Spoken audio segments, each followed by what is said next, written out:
Bueno, luego de haber conversado en la plantilla del Excel y mostrar la importancia de del error relativo o de hacer el esquema de muestreo estratificado proporcional o no, vamos a conversar y a mirar los mismos efectos programa, eh, en nuestro programa EPIDAT.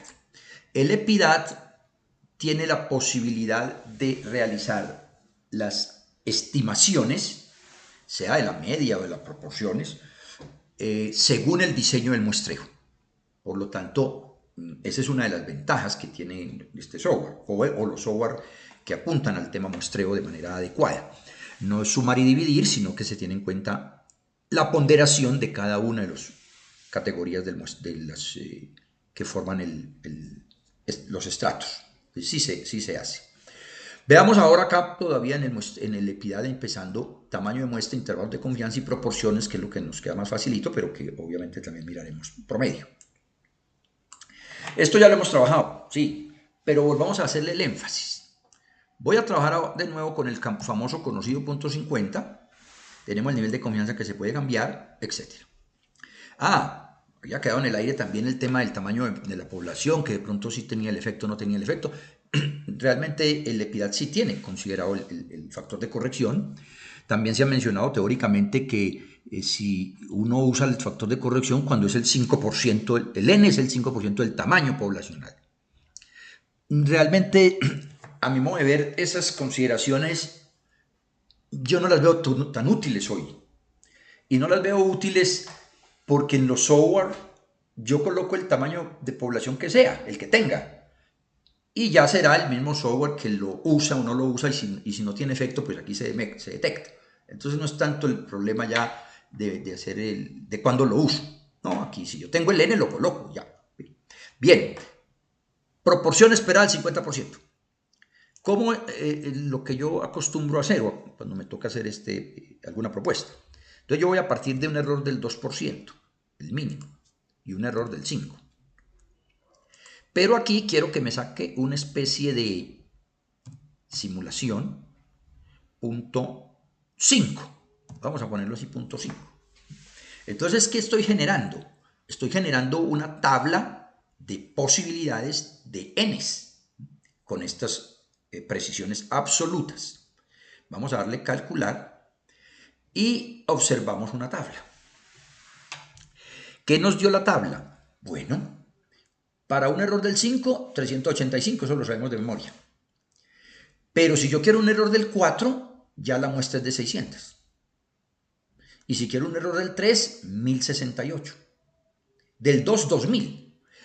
Ahora, ¿cuánto es el error que requerimos? Pero no que requerimos solo porque tengo la plata para hacer 1600 o 1500, sino la importancia de la variable objeto de estudio. Para mí no es tan relevante, vuelvo a insistir, en un estudio de favorabilidad. ¿Cómo le está yendo? ¿Cómo es el primer año de gobierno? Como que se acostumbra a hacer. El primer año de gobierno del alcalde o la alcaldesa o del presidente. Hombre, eso para mí es muy importante, pues ellos tener un indicador y bueno, pero yo no requeriría una precisión tan alta. No la veo necesaria. Entonces yo no invierto no hago 2400 para darle ese dato al señor o a la señora. No, un 2%, bueno, estamos en una investigación, en un tema que amerite ser lo más preciso posible. ¿Qué tal en un estudio de mercado? Sí, a ver cómo vamos a incrementar el salario o algo por el estilo, o cómo vamos qué productos van a salir al mercado, o el tema de la salud, porque no también en el tema psicológico, a ver cómo es que podamos ver si un test realmente es adecuado o no. Entonces, dependiendo de eso, yo me juego en la precisión. Pero en nivel general, es la pantalla que tenemos y lo que muchas personas pues también hacen. ¿Cuántas encuestas hizo? Yo hice 398 y entonces me están pidiendo con qué error trabajé. Bueno, entonces uno aquí ensayaría, 398 estaría por aquí cerquita. En fin, y ahí se devuelve. Estas son posibilidades. Ahora, observen 385, 475, etc. Yo puedo darle por aquí y llegaría al mismo puntico y vamos a suponer que mi muestra fueron de 5000, o sea que es finita. Realmente es una población baja. Vamos a recalcularlo. Calculo. Y efectivamente sí hay disminución. O sea que sí se tiene en la formulación, la fórmula pues, diseñadas en estos software está con el factor de corrección. Aquí ya tendríamos, bajó de 385 a 357. Pero el impacto grande está en el error del 2 que baja de 2400 a 1600. Aquí hay una ganancia importante. O sea, el conocer este n es relevante en ese sentido. Pero si mi n fuera un valor muy grande, pongámosle otro cero, el 50.000 que alguna vez por ahí se mencionó, vamos a ver 50.000, calculamos, ya el impacto no es tanto, porque la primera era 2.400, aquí 2.200, 385, aquí 384, ya ahí no hay tanto el impacto, o sea, prácticamente nada, nulo, ¿cierto? Eso es consideraciones que hay que tener en cuenta. Ahora, ¿cuál es el impacto entonces del P? Los últimos ejemplos los hemos movido con 80. Vamos a movernos con el 80%. Volvamos a mantenerla de arriba. Bueno, tengo que limpiarla para que me crea, entonces dejémoslo así, con el 50.000. Si no, tendría que darle aquí limpiar. Pero el efecto que quiero mostrar es que tanto baja. Aquí tengo 2.291, 384 y unas escalitas que ven ahí. Calculemos. Observen 382, aquí sí bajó a 245. Ahí sí se está observando un impacto relevante. El conocer ese P, o al menos ser más asertivo, nos está disminuyendo casi 40 encuestas. Que en tiempo, y no hemos hablado de la longitud de las encuestas, pero pueden ser, una encuesta puede valer $100 cada una o $200 la aplicación. Entonces aquí hay un dinero importante. Por lo tanto, si invertimos en la piloto, eso es mucho más ganancia en todos los sentidos. Porque ya ese P no lo tiramos al albedrío del 50%, como se ha dicho, sino que ya lo tenemos más asertivo. Por lo tanto, pero también cuando yo bajé al 80 o subí la proporción esperada al 80, un error del 5 sería muy alto. Entonces ya me tendría que jugar por los lados del 3%, que sería 674, probablemente.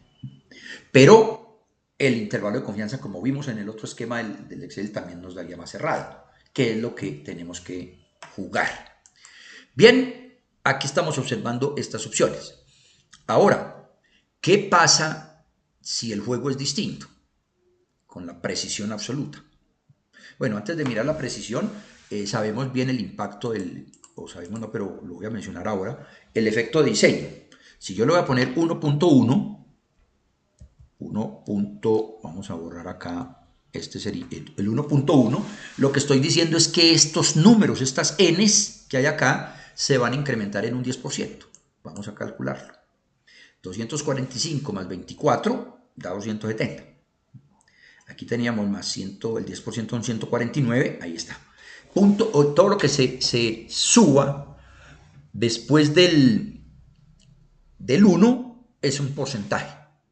Entonces, si yo le pongo 1.1 en el efecto de diseño, en este esquema del muestreo aleatorio simple, no es porque cumplan la función realmente que nació en el efecto de diseño, que es para muestreos por etapas, sino que es para tener una holgura, tener una muestra mayor, porque se prevé que no va a haber la tasa de no respuesta o porque no vamos a poder llegar a todos los puntos, etcétera, etcétera. Que a mi modo de ver uno tendría que minimizar esos riesgos antes de. Pero bueno, está bien que si tenemos la forma, el modo, poner una holgurita. Pero no es esto es subjetivo, porque entonces otra persona le dice que es el 20%. Entonces le pone 1.20 y va a obtener estos valores. Ahí es lo que se ha criticado de alguna manera el esquema de las fórmulas de muestreo, porque hay subjetividad en la confiabilidad, que entre otras no le hemos movido, no quiero el 95, pongámosle un 90. ¿Por qué? Porque voy a hablar de un estudio de opinión, voy a preguntar si le gusta el color rojo o el verde para algo, voy a calcular, o por el tema político. Entonces yo no necesito tantas. Observe que ya aquí el N baja con una confianza del 90. Y para mí es completamente defendible y válido. O el que puso 93%.